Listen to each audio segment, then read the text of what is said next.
Right. Didn't even get to say my goodbye or anything. Just cut off randomly. Cheers, you.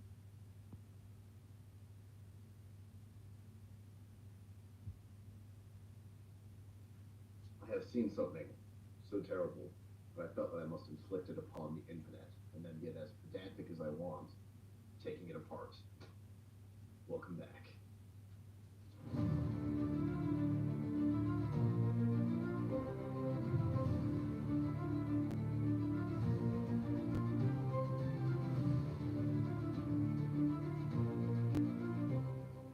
If the sword All right, let's go is ahead a and pause. dangerous We're in weapon, five I mean, minutes it's twenty. pins falling down my But did feet. you? Look at that sword on the wall. It's a nice looking sword. I thought it was fake. How's she to know that this sword is real? Well, there's a plaque. It Well, states the battle. It's uh, from the 12th century. It was used Now as you a battle earlier axe. just said it's up high though. How's she gonna see that Well, the plaque? plaque is She's been here plaque 2 that I years. left. Did you see the plaque? I did see the plaque, but not replicas have plaques. So you saw the plaque. But I've never What does the plaque paid say, the Miss sword. Moretti? It just authenticates the sword. It says this is in fact an authentic 12th century All right, battle take a look at that sword. flag. I don't see anything on there about Dated. authentic. 1150. Battle lines now. Pretty impressive. Must be a one of a kind type of sword, if you know what I mean. Stickler, this is a real sword, or you're gonna get your hand sliced if you get near it. But No. she's been there so long, she knows. Miss Fisher, when you saw this plaque, what did you think it was talking about? It's an authentic 12th century battle sword. I don't see anything on there about It authentic. just authenticates the sword. It says this is in Authenticates fact the an authentic 12th century battle sword. I don't see it. An authentic 12th century battle sword. Awesome. Well, take a look at that battle. I mean, this is some pretty impressive history, right? Let's go ahead and take a look at it. First off, battle line tab, or 1150. This is Second Third Crusade time frame. We're kind of around Jerusalem, chilling out on the East Coast in the Levant. Sorry, on the West Coast near the Levant. We have a Crusader force that is evacuating the county of Edessa as they're getting taken over by the Turks. They're going through, they find a skirmish action, and they leave. So there's not a whole ton of information on the battle itself, but hey, they have a dated sword. It's pretty impressive. And for some reason, it looks like they had a rapier in 1150, which is a bit odd. So, working at 1150, I'll go ahead and pull up some photos here of what a sword typically looks like from around the 12th century right here. You can see very rusted, very corroded. You don't have any kind of a complex guard on that sword. So either we have a time-traveling crusader who also is very good at just dating the things that he comes to, or we have an issue where we might be dealing with some authentication issues, you would say. Now, this type of sword is kind of what they're showing. You're seeing here one of the swords I had redone by Andy Sunda. Go ahead and pull this out. The type of sword that they're showing has a complex guard, meaning a guard that covers both sides of the hand, has a finger ring. You can see it has a shell on one side and a shell on the other side. So pretty, I would call that a rapier. I'll go ahead and pull up the Wikipedia article of what a rapier is. You know, a long thrust-centric sword with a guard on it that covers one or both sides of the hand. Um, Typically, sword of that type is seen much, much later in history. We're talking like 16th, 17th, 18th century swords, not a 12th century sword. In the 12th century, we're talking about the Crusades. There is not a single surviving example of any type of a rapier coming back from that time frame. Here are some paintings of what knights look like, what swords look like, what soldiers look like during that time frame. So I think we have a pretty solid case to make that perhaps these people either don't know what they're talking about, or the show itself is entirely fake, which is also a possibility. Another big of the issues that they talk about is they're saying this cleaning lady, she went up to clean this wall and she grabbed the sword or it fell on her or something. It's not super clear. For whatever reason, they're giving the whole life story behind each of these items, which have never happened in a real course. But it sounds like she went to clean the sword, she grabbed it, she cut her hand in three places for some reason, and now she needs reconstructive surgery, something like that. There is not a sword in existence that you couldn't grab like this, which might upset a lot of the people more in tune with the SCS SCA side of HEMA, swords really can only cut you if they're in motion or you slide your hand along the edge. And people can believe me, they cannot believe me. I'm going to prove you wrong. So this right here, this is a sword from around the same time period. It has been reconstructed. This is the Black Fencer arming sword. It is a sharp. I won this at a cutting competition. Philip Martin has cut with this. It is perfectly able to do whatever we want it to do, cutting wise. It's decently heavy. It's a real sword. People of this time period had swords very similar to this. So we can say if the sword was from the Battle of Aintab, I shouldn't be able to do that at all. Right? Oh no, now I need reconstructive surgery on my hand. Oh no. Wait, is that sword actually sharp, John? I have no idea. Is it sharp? Look, oh my gosh. It's cutting through my nose. How am I going to make a video now? Look at that. Look at how sharp this sword is. Incredible. Again, look. Very sharp. Very sharp with the center of percussion. Nice pointy point. I can grab that. If I'm cleaning it, little tiny cleanings, things like that, totally fine. Grabbing it like this, which is what it looks like that picture is saying. Sword is perfectly sharp again. Okay. Perfectly sharp. I can get through grass mats very easy. That's not going to cut you to do this. It's not a lightsaber. Oh, but John, oh my gosh, what if it is an actual rapier? They have much thinner cross section. Oh my gosh, they can cut you doing whatever. Rapier. Oh no, I've been cut. I'm bleeding everywhere. Now I need reconstructive surgery and I'm going to sue myself for $500,000. Swords don't cut unless they are applied and drawn or they have a hewing cut. Another problem that I have with the SCA, their rule set, a lot of the time they don't want you physically cutting into a target. You're like, oh, hey, look, sharp. That's not going to cut anything. I beg to differ. Even I, who recently just had ACL surgery, when I can't really stand up for very long, you can still cut with a rapier. Oh no. Oh no. See that? It's a very long cut. What was the tip cut? My goodness. How would that ever cut anything ever? So in conclusion, one of two things happened. One, the show's entirely fake, not worth watching. I don't know why this would air at all, and I don't know how it didn't possibly explode when I watched that. Two, perhaps for whatever reason, this restaurateur or restaurateur couple just doesn't really know about swords. Or three, there is a historical artifact of great significance importance. It's on a wall somewhere in a restaurant that for whatever reason is on second crusade. So I'll let you pick which of those are true. I'm sure that the ratings talk for themselves. See you next time.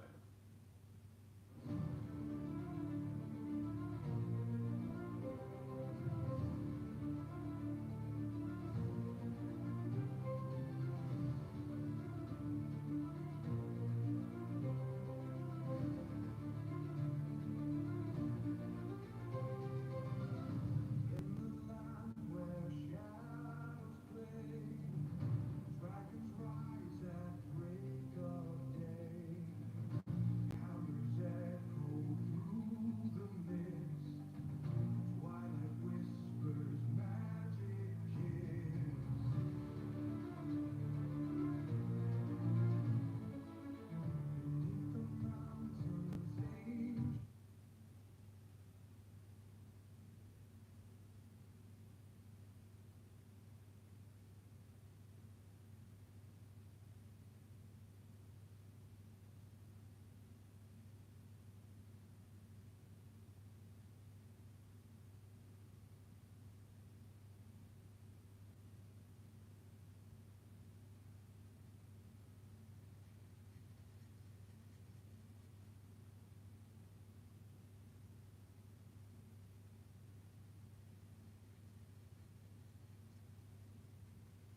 create a video with a story.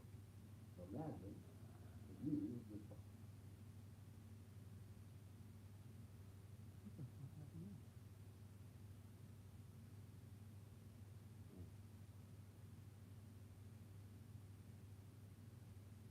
I have seen some.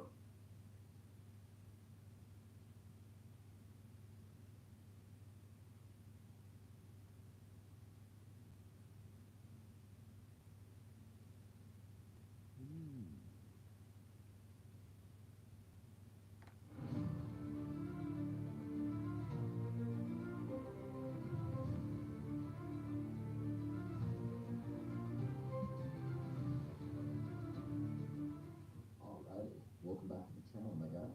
We're going to go ahead and open up a new section of the channel. This is going to be a human drama dump where I'll play around with some of the videos. We're just going to kind of start wading into a little bit of the drama that pops up on a lot of the pages. And I thought the very appropriate one to start with would be kind of the drama that's happening on with Matt Easton and the Sordia guys. So let's go ahead and get started. Today we're going to talk about immoral trading practices of a particular Chinese sword-making company and why you shouldn't buy from Sordia. Hi guys, Matt Easton here, Scholar Gladiatorial. Now this is a type of video I don't make very often. What I'm holding here is known as the Eastern Mark III saber that I developed with Coveton. You might be asking, why is it a Mark III? Because there was a Mark I and a Mark II. This is the Mark III. That is a lengthy process. This is aware of the fact that Sordia had copied this saber, absolutely copied it. I don't just mean, They look pretty much exactly the same. Look at that.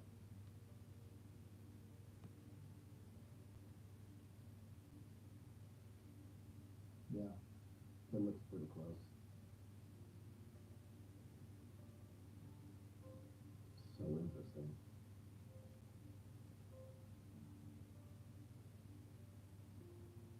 Even just looking at those pictures, you can see pause at 126. Even just looking at those pictures, you can see that it's pretty common. It looks like the assembly is not as good, but it looks like it's practically the same sword. funny thing. Some weeks ago, Sordia contacted me as, you know, the YouTuber, Matt Easton of Scholar Gladiatoria. They clearly hadn't done their research and hadn't put two and two together. And they said, hey, we're big fans of your channel, and, you know, lots of people are saying that we should get you, Matt Easton, to review our swords. Would you like to review some of our swords? Now, I had watched some reviews of some Sordia products, both before and after I knew about the fact that they ripped off the Coveton Eastern Mark III saber. I was kind of interested in their products. Let's be candid, the reviews were mediocre. It seems like the swords are okay. They're not terrible. There had been murmurings of intellectual property theft, copyright issues, but of course this is a Chinese company and they don't have to play by the rules of the West in terms of copying things. If they want to copy something, they can copy something, and there's very little that anybody in the West can do about it apart from making a video like this. That is one advantage of being a Chinese company, is that you really don't have to play by a lot of the copyright rules. Albion, super famous maker, you might remember that when I was reviewing the big triangular section blade with the strange ring part on it, we were talking a lot with Peter Johnson on Facebook, and he actually commented that it's a direct rip-off of the Albion Mercenary. And you remember that I remarked in the video that, hey, this looks a lot like an Albion Mercenary. And kind of hanging around with some people in the club, swinging around Mercenary for myself. It's pretty close. Looks like they're at least inspired by a lot of the Albion models. So it's not surprising that a company would try to do something like this for Scholar Gladiatoria.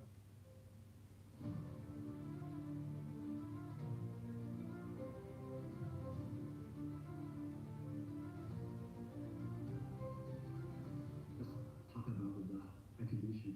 So what is the disaster? So to make it clear, I never had access to that Mark III saber. I was just reading, and I never touched physically, not even once. Here's what actually happened. So a glance and some specs and also the reference and images. I don't know the brand, it's just a black pictures as I attach right here. We use our local 65 from Vietnamese spring steel. We love this material. If you know Saudi, we have been using this a lot, both in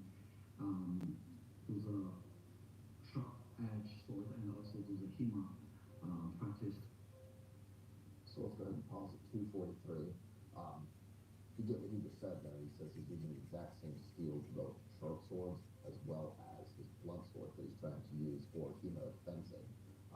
It's kind of a red flag.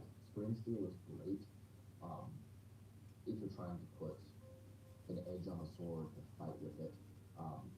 You have to temper it way differently. You have to take a different type of a bevel. You have to do all kinds of things for turning it into a blunt training weapon. Because if we just take a normal sword, we blunt the edges and take off the tip, nobody would want to fight you with that. So let's listen to him a little bit more. And I'll pause it here again for a second. 249. You can see that a lot of the polish on there is not very good. You can see a lot of burnish around where the rolled edges are. I know it is a budget sword, so we can't be super crazy about it, but that just seems like it hasn't been polished as well as it could be. Obviously, as a budget sword, we can't expect very much, but it would be nice if that looked a little bit better. For both the blade and the guard.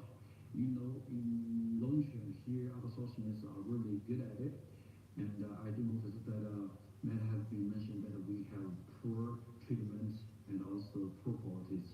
For that, I ask you sincerely to do the verification by yourself. I'd love to offer the blade and the saber for free of charge to send to you to do the final analysis. And also, I would love all of the influencers, all of the sword lovers to come to me if you have those background information and also you have those background knowledge for the saber. I will send it to you to do the review and to make the compare if you happen to have the Mark III sabers to make a direct compare both for the ship. That's pretty incredible. So I'll pause it again at 343. I mean, a lot of the time you wouldn't even expect a response from a maker who's been accused of ripping stuff off, especially from a country that doesn't interact with a lot of the trade rules that we have out here in the West. What he just said is he's willing to send swords to people to verify if they are worth sparring for a particular copy of the Mad Eastern Saber. So, long story short, challenge accepted.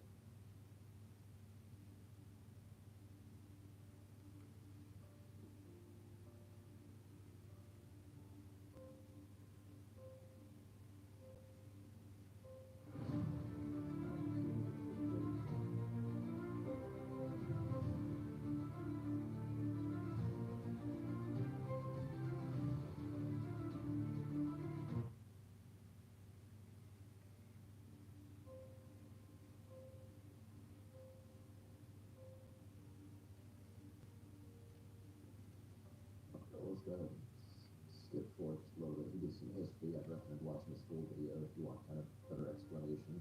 By doing that, I'm trying to reach out in good faith.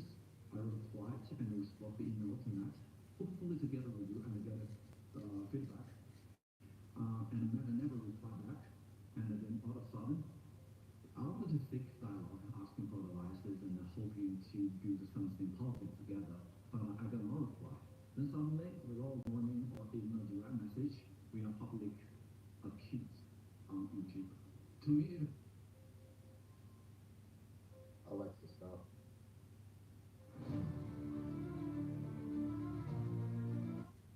Sorry, that was my garlic bread. Long pepper and greens of paradise. Go ahead and resume at 6 p.m. No, 6 minutes 6.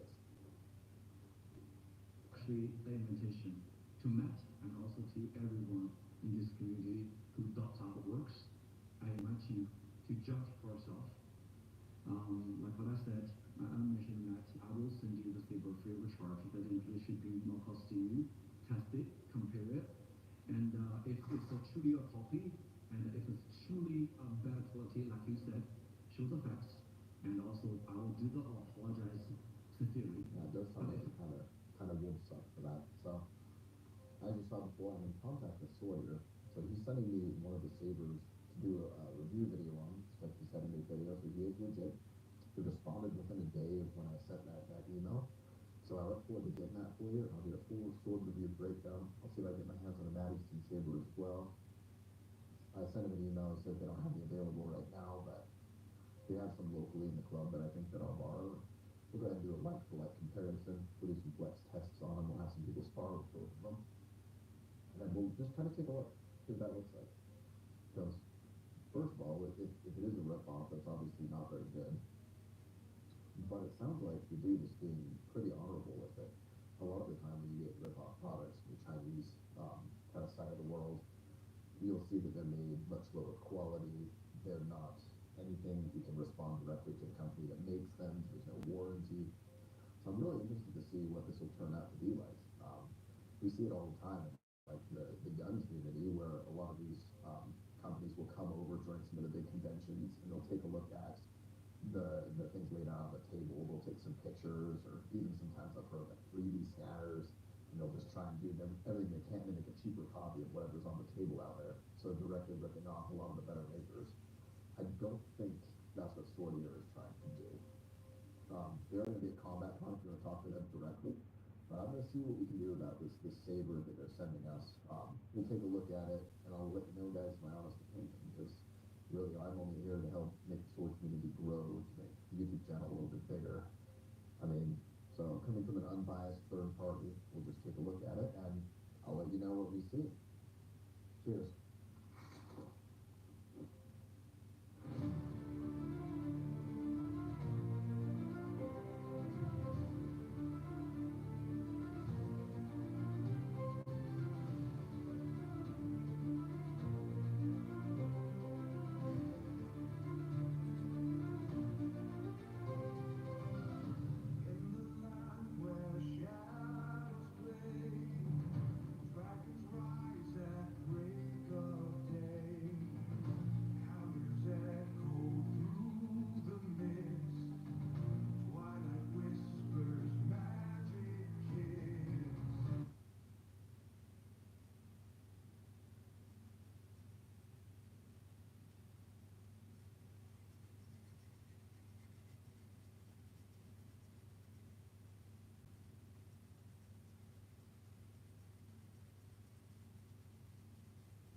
that Canadian.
Hard sharpening.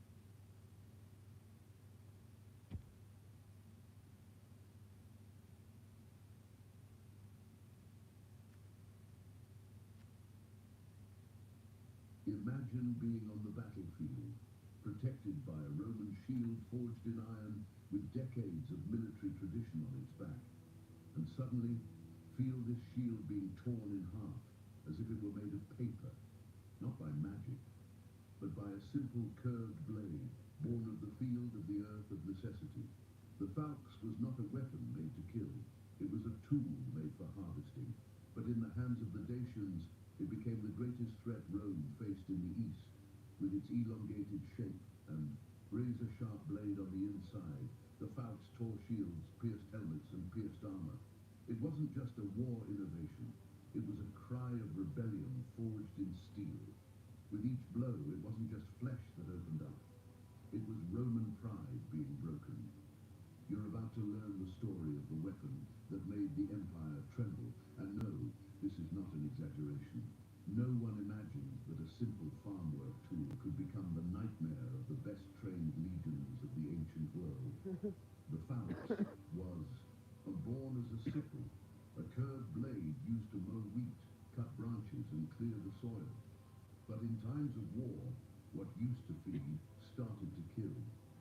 Peoples such as the Thracians and especially the Dacians looked at that tool with different eyes. And what they saw was not just metal, they saw an opportunity for resistance. By adapting the scythe for combat, they created something that escaped the standard of conventional weapons. The curved blade, sharp on the inside, made deep cuts, hit vulnerable spots, and passed the edges of enemy shields with ease. It was a weapon of brutal precision, designed not to duel, but to destroy. Unlike Roman swords which cut and thrust, the falx pulled, tore through, and those who were hit hardly got up again. More than a weapon, the falx has become a symbol of ingenuity, of despair, and fury. Now that you know the power behind a simple curved blade, answer me honestly. How many other stories like this are buried in the past, just waiting for a watchful eye to resurface? If this content surprised you, imagine what comes in the next chapters. Here, each video is like digging up a forgotten weapon, and every click of you helps keep that memory alive.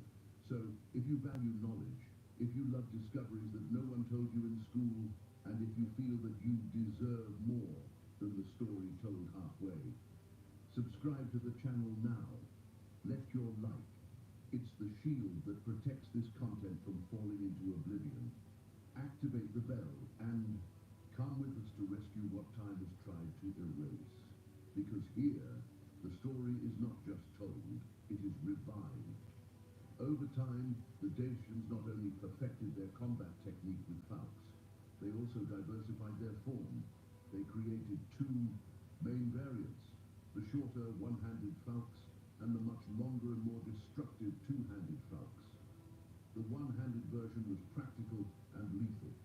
Its blade of about 40 centimeters allowed for quick attacks, ideal for combats in which the warrior needed to move with agility, defending himself with a shield in the other hand. This combination of mobility and offensive gave the Dacian warrior an advantage in direct combat against Roman soldiers, who often relied too much on the protection of their shields and armor. The two-handed falx, on the other hand, was an aberration in the form of a weapon. At more than 90 centimeters, it required brute strength and skill, but in return, he could break a helmet in half with a single blow. It was used without a shield, as it required both hands free. This left the warrior more exposed, but the damage done was so great that it was worth the risk. Each variation of the falx served a purpose, and both had a common mission: to break what was considered insurmountable. Between the years 101 and 106 AD, the Dacian Wars erupted with fury in the Balkans. The Roman Empire, led by the experienced Emperor Trajan, wanted to crush the resistance of the Dacians once and for all, but he did not expect that a barbaric weapon would put his entire military apparatus in check. The falx, masterfully wielded by the Dacian warriors, proved decisive on the battlefield. Where the Roman legion marched with discipline and close formation, falx cut holes in metal, in flesh, in pride. It not only broke through shields, but broke through enemy ranks, breaking the rhythm of formations. And when the Roman rhythm was broken, everything fell apart.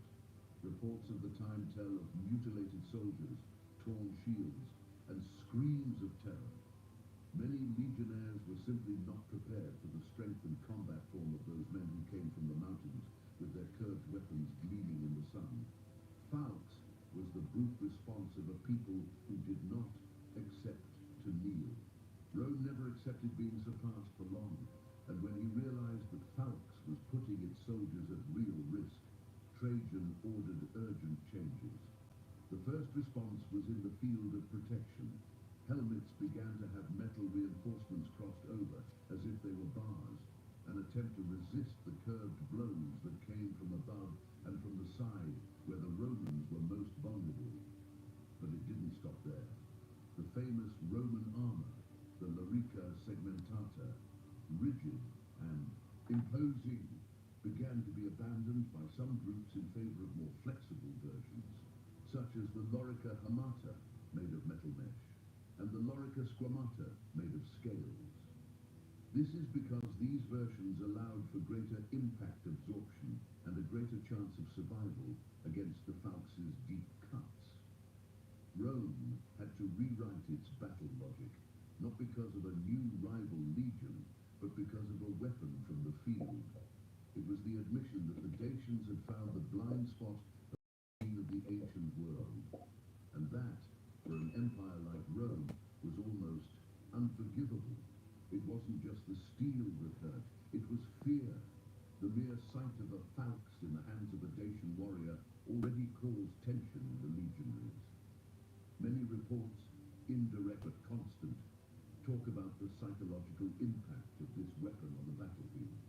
Experienced soldiers, veterans of campaigns in Germany or the East, said they had never faced anything so unpredictable and devastating. The curved blade came from unusual angles, breaking the tactical patterns to which they were accustomed. The shield no longer guaranteed protection. The helmet often did not handle the impact.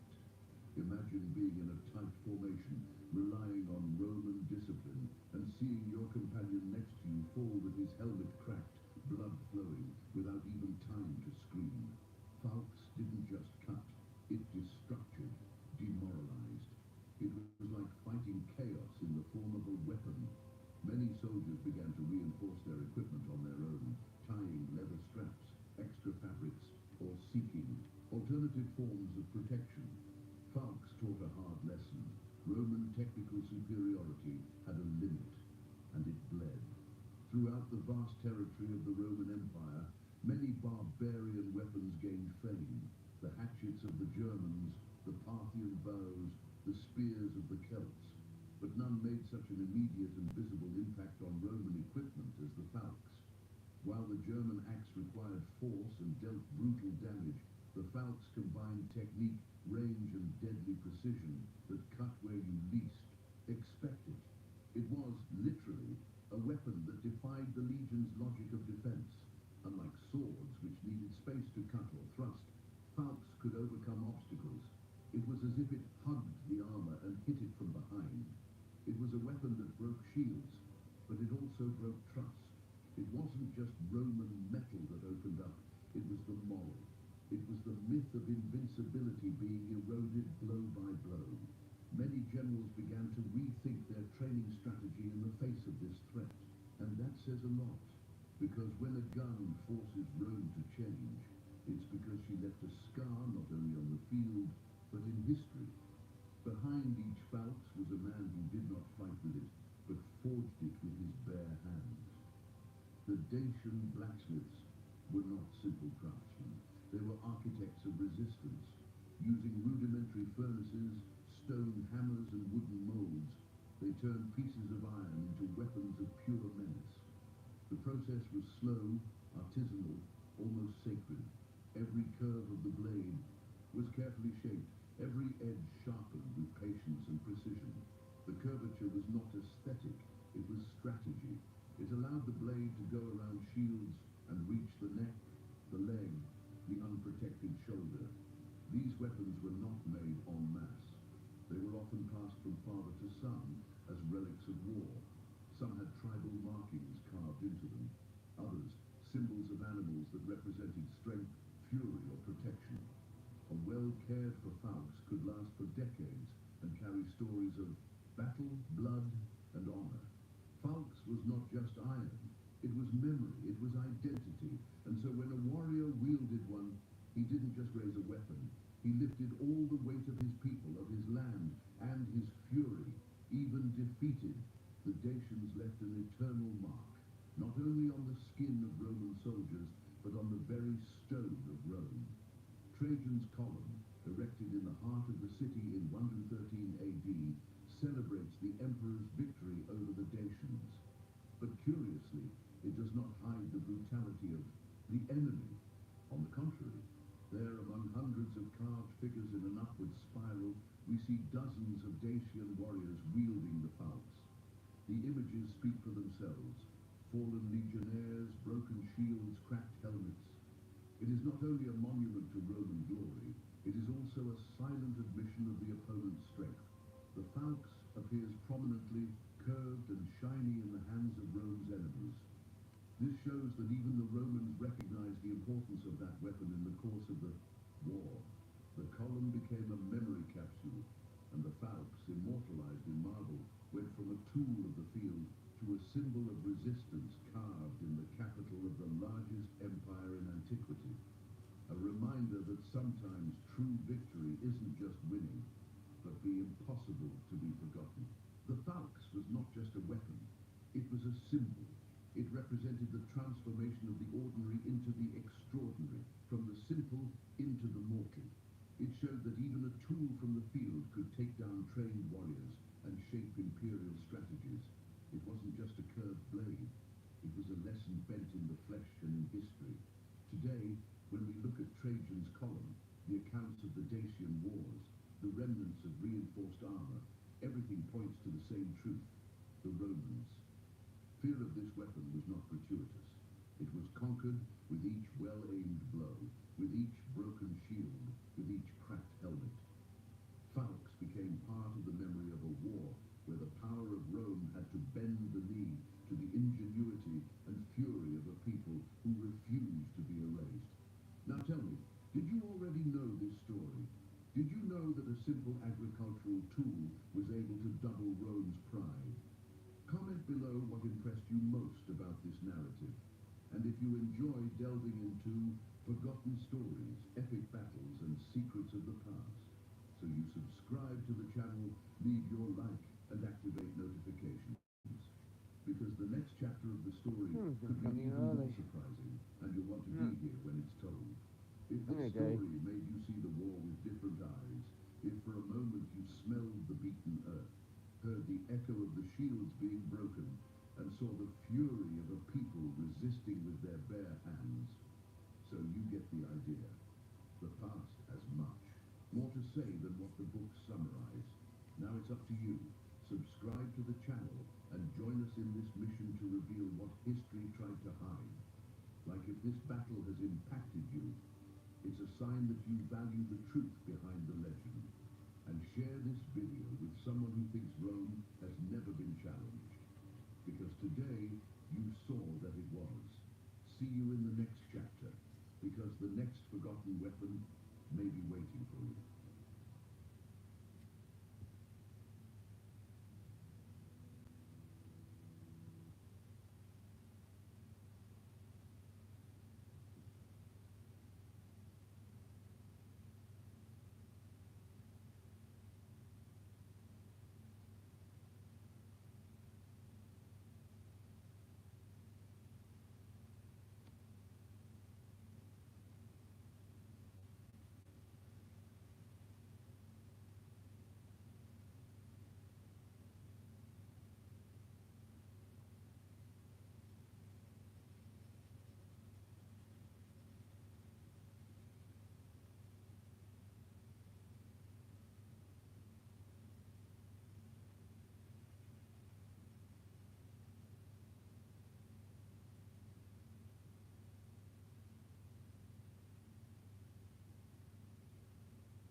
like to do?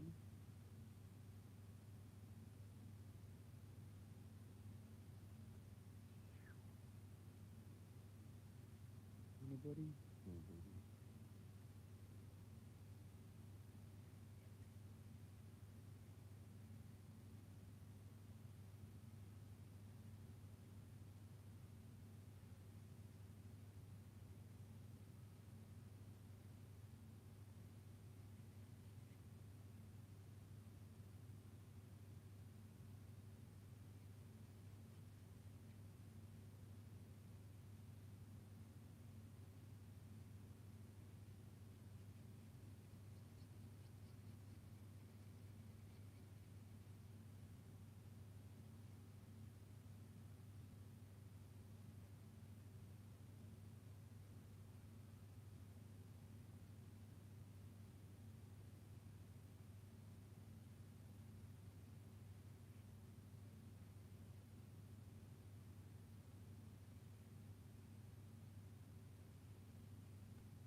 You wanna come hang out, Jezza?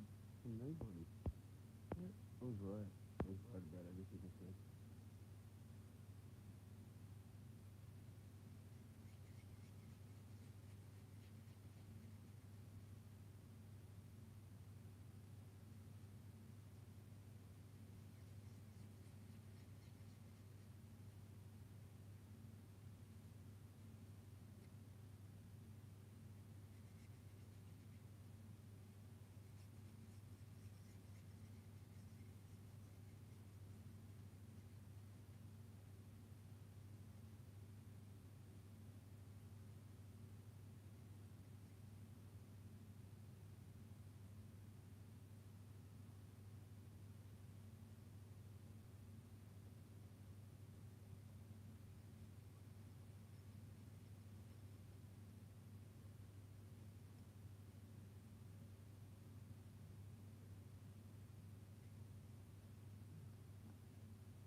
when a narcissist sees you as being too strong, they don't admire it, they don't respect it, they fear it.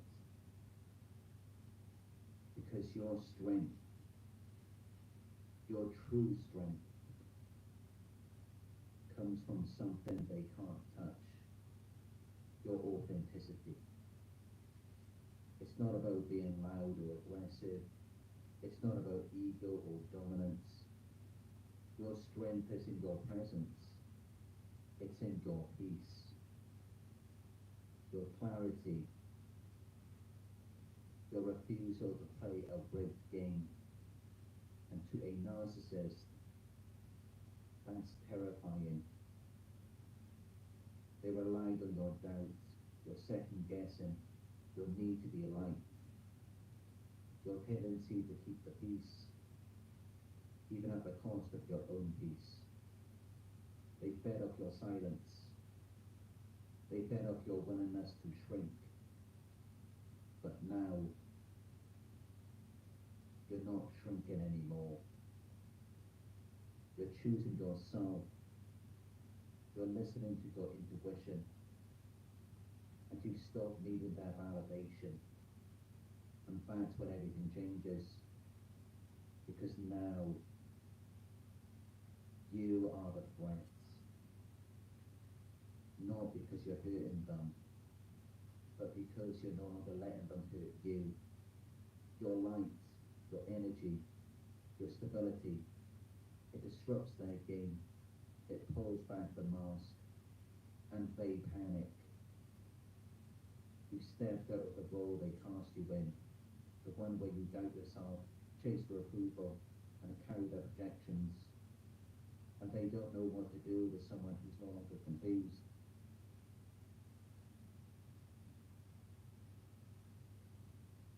So what happens next? What do narcissists do when they see that you've gotten too strong? Let's talk about it. 1, they will subtly undermine you.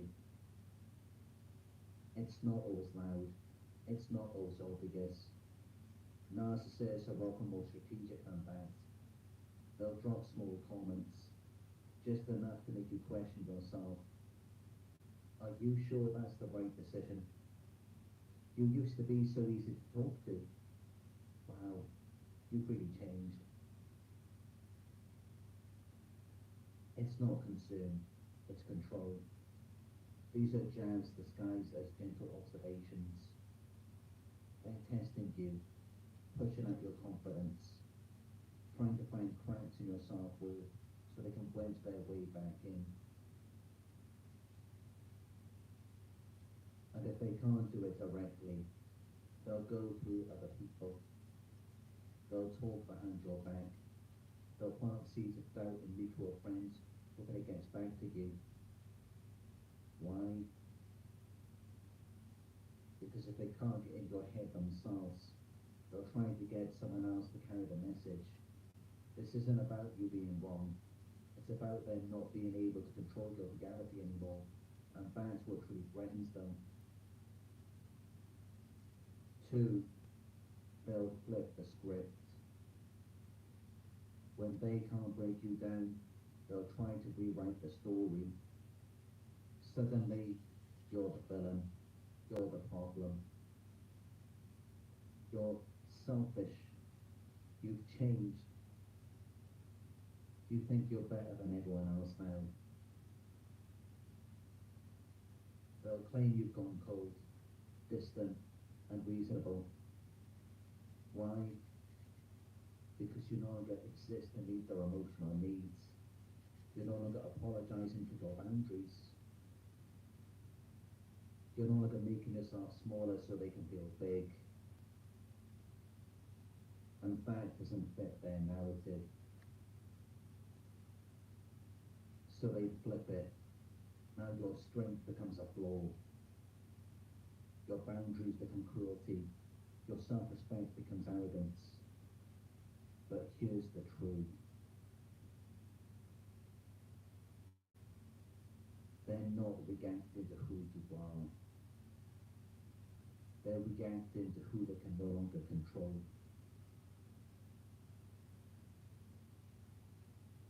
3, their goal is emotional confusion. This is the narcissist's most dangerous weapon. They don't want you to feel sure of yourself. They don't want you to feel grounded or peaceful or confident. They want you spinning. They want you unsure, anxious, walking on eggshells. They'll say one thing and do another. They'll give you just enough kindness to keep you hooked, and just enough cruelty to keep you questioning yourself. They'll bait you, then blame you for reacting. They create chaos, and then accuse you of being the unstable one. It's manipulation in its most covert form, and if you're not aware of it, it can leave you drained, confused, and doubting everything you thought was true. But here's the turning point. You don't need to make emotional sense of what they do, because none of it was ever meant to make sense. It was never about honesty, never about mutual respect, never about connection. It was about power. At the moment you stop trying to decode their chaos, the moment you stop trying to find meaning in the madness, you reclaim your peace. You take your power back, because their greatest fear isn't your anger, it's your clarity. Your ability to walk away without bitterness, to heal without needing revenge, to rise without dragging them with you. That's the strength they can't handle. That's the strength they can't control. They want to leave you feeling smaller, so they can feel bigger than they really are. But healing comes when you stop shrinking, when you stop explaining, stop defending, and start trusting yourself again. You don't need their permission to be strong. You don't need their approval to stand tall. And you certainly don't need their validation to know who you are. Reclaim your narrative. Stand in your truth. And remember this. Your strength is not the problem. It's their illusion of control that's breaking, and that's not your responsibility to fix.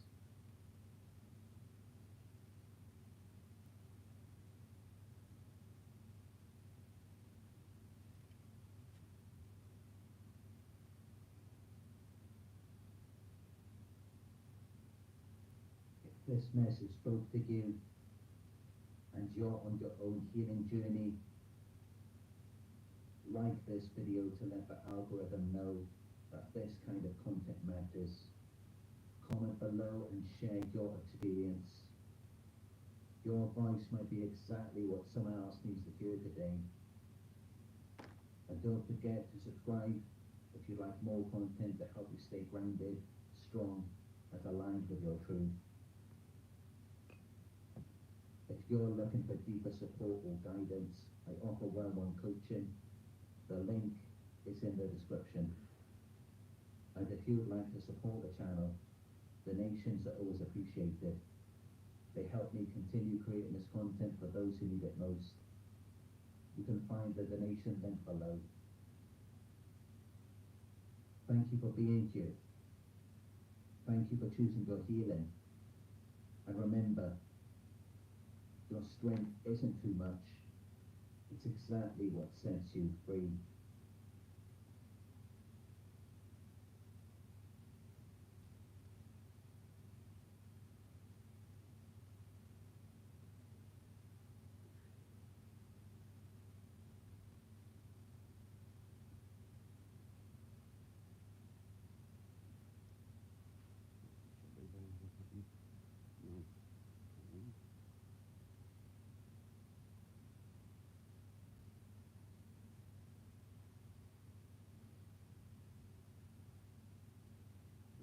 Okay.